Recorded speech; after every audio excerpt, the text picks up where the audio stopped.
عبادت میں دل کیسے لگایا جائے؟ مسلمان کا شوق عبادت بڑھے، اس کا کیا طریقہ ہے؟ عبادت کا شوق ویسے تو ہر مسلمان کو ہونا چاہیے، کیونکہ ہمارا عقیدہ تو یہ ہے کہ مقصد زندگی عبادت ہے۔ قرآن پاک کی آیت مبارکہ ہے وَمَا خَلَقْتُ الْجِنَّ وَالْإِنسَ إِلَّا لِيَعْبُدُونَ، میں نے جنوں اور انسانوں کو صرف اس لیے پیدا کیا کہ وہ میری عبادت کریں۔ تو عبادت مقصد زندگی ہے، اس لیے مسلمان کو عبادت کا شوق ہونا چاہیے۔ عبادت کا شوق کیسے پیدا ہو؟ اس کے لیے 3 طریقے سب سے بہترین ہیں۔ اگر ان تینوں طریقوں کو اپنا لیا جائے تو جن کو عبادت کا شوق نہ بھی ہو ان کے دل میں بھی عبادت کا شوق پیدا ہو جاتا ہے۔ اس میں پہلا طریقہ تو یہ ہے کہ عبادت کے فضائل پڑھیں۔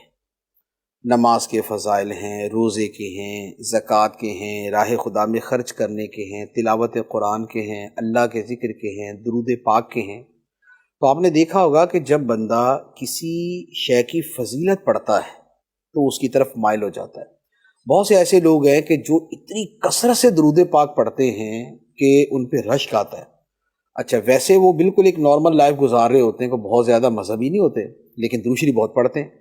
اب وہ ان سے پوچھے نا کہ کیا وجہ ہے، تو پتہ چلتا ہے جی انہوں نے کبھی کوئی کتاب پڑھی تھی درود شریف کے فضائل پہ، تو اس لیے وہ بہت زیادہ درود شریف پڑھتے ہیں۔ اچھا، کسی نے اللہ کے ذکر کے بارے میں فضائل پر کوئی کتاب پڑھی تھی، اس کو اس کا شوق پیدا ہو جاتا ہے۔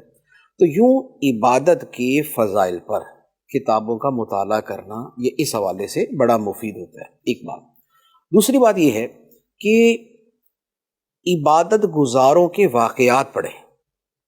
عبادت گزاروں کے جو واقعات ہیں یہ یوں کہہ لے کہ یہ دل کو بہت جلد عبادت کی طرف مائل کرتے ہیں۔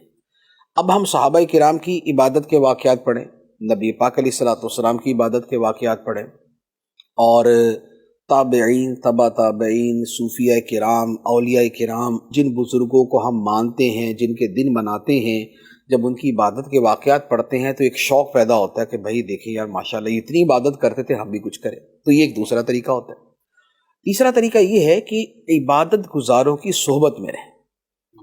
کسی کو اگر کوئی ایسا شخص مل جائے کہ جسے عبادت کا شوق ہو تو جتنا اثر کسی عبادت گزار کی صحبت سے ہوتا ہے اتنا کسی شے سے نہیں ہوتا۔ ایک آدمی عرصے تک تہجد کے فضائل پڑھتا رہتا ہے لیکن اس کے دل میں وہ تہجد پڑھ نہیں پاتا، شوق پیدا ہوتا پڑھ نہیں پاتا، لیکن کسی تہجد گزار کے ساتھ کچھ عرصہ گزار لے وہ خود بخود تہجد پڑھنا شروع کر دے گا، کیونکہ صحبت کا جو اثر ہے یہ بہت زیادہ ہوتا ہے۔ تو یہ 3 طریقے ہیں، ایک عبادت کے فضائل کا مطالعہ کیا جائے، دوسرا عبادت گزاروں کے واقعات پڑھے جائیں، اور تیسرے نمبر پر کسی عبادت گزار کی صحبت اختیار کی جائے۔ اب فی زمانہ پریکٹیکلی اس کا طریقہ یہ ہے کہ اگر عبادت کے فضائل پڑھنے ہیں تو الحمدللہ المدینۃ العلمیہ کی ہر موضوع پر آپ کو کتاب مل جائے گی۔ ذکر الہی کے فضائل پر بھی، تلاوت قرآن کے فضائل پر بھی، نمازوں کے فضائل پر بھی، درود پاک کے فضائل پر بھی کتابیں مل جائیں گی، ان کا مطالعہ کیا جائے۔ دوسرے نمبر پہ ہے عبادت گزاروں کے واقعات، اس پر بھی الحمدللہ اسی نام سے بہت ساری کتابیں مل جائیں گی، صحابیات کے بارے میں، صحابہ کے بارے میں، یا ایک بڑی شاندار کتاب ہے اللہ والوں کی باتیں۔ اللہ والوں کی باتیں جو کتاب ہے تو اس میں بڑی کثرت سے صحابہ، اولیاء کرام، تابعین، ان کی عبادت کے واقعات ہیں۔ تیسرے نمبر پہ ہے صحبت۔ آج کا زمانہ ایسا ہے کہ اس طرح کی صحبت انفرادی طور پہ ملنا بڑا مشکل ہے، کہ آدمی کو کسی مسجد کے اندر ایسا کوئی بندہ مل جائے کہ جو بڑا عبادت کا پابند ہو اور آدمی اس کے پاس بیٹھنا شروع کر دے، ایسا کم ہوتا ہے۔ اب اس کا طریقہ یہ ہوتا ہے کہ پھر اجتماعی ماحول کے اندر بیٹھنا شروع کرے۔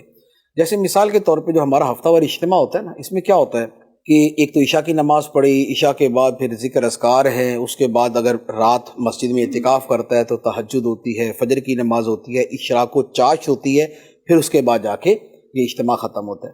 اچھا، اس کے علاوہ پھر یہ جو صبح فجر کی نماز کے بعد تفسیر قرآن کا حلقہ لگتا ہے، تو تفسیر قرآن کا جو حلقہ لگتا ہے اس کے اندر بھی یہی ہے کہ تفسیر فجر کی نماز پڑھی، تفسیر قرآن سنی، تلاوت کی، اس کے بعد اشراق و چاشت پڑھی، اور اب یہ جو حلقہ ہوتا ہے یہ مکمل ہو جاتا ہے۔ تو پھر یہ جو اجتماعی ماحول ہوتا ہے اس میں اپنے آپ کو جوڑ لینا جو ہے یہ پھر آدمی کو عبادت کی طرف لے آتا ہے۔